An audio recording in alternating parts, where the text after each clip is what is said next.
Kwa masikitiko makubwa sana, nipende kuwajulisha kifo cha dereva wa makamu mwenyekiti wa chama chetu ndugu Suez Dan Maradufu, ambaye leo asubuhi hapa mjini Kigoma amefariki dunia.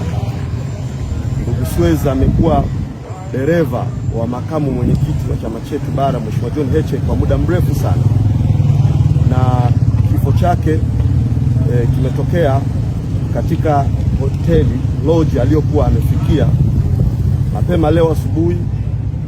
Wenzake pamoja na makamu mwenyekiti mwenyewe Heche walijaribu kumpigia simu, hakuweza kupatikana, na tulipomfuata hapa tulikuta mlango umefungwa, na ndipo tulipochukua hatua ya kulijulisha jeshi la polisi. Wakafika hapa na mlango ulipovunjwa, alikutwa mwili wake umeanguka chini pale mlangoni na damu ikiwa imetapakaa pale chini.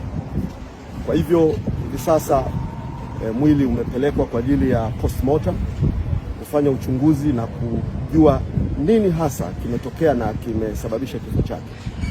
Niwape pole sana familia ya ndugu Suez, pole kwa makamu mwenyekiti wa chama chetu, na amekuwa sehemu yetu katika safari na harakati zetu nyingi. Kwa hiyo amekuwa sehemu ya familia ya wanachadema. Hivyo niwape pole wanachadema wote na Watanzania wote ambao wanatutakia mema.